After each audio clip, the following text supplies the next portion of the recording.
आपण बायकांना सगळ्यात मोठा प्रश्न असतो तो म्हणजे भाजीला काय करायचं आणि घरात जर एखादी भाजी नसेल तर तो प्रश्न अजूनच अवघड होऊन जातो.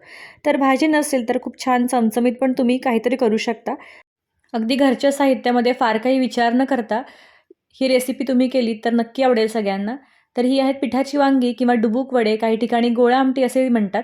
करायला अतिशय सोपी आहे. डाळीचं पीठ घ्यायचं, हळद, मीठ, हिंग, लाल तिखट, थोडं तेल घालून हे मळून घ्यायचं घट्टसर. आता ह्याच्यामध्ये भरण्यासाठी जो मसाला आहे त्याच्यामध्ये एका मिक्सरच्या भांड्यामध्ये शेंगदाण्याचं कूट, तिळाचं कूट, जिरे, लसूण, कोथिंबीर, कांदा लसूण मसाला आणि खोबरं हे सगळं वाटून घ्यायचं. ओबडधोबडच वाटायचं.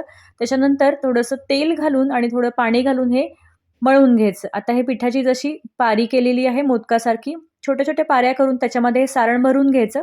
नेहमीचीच फोडणी करून घ्यायची. त्याच्यामध्ये लसूण टाकायचा, कांदा लसूण मसाला, पाणी घालून उकळी आल्यानंतर आपण बनवलेले गोळे घालायचे पिठाचे, उरलेलं सारण घालायचं, छान भाजी शिजू द्यायची आणि कोथिंबीर घालायची.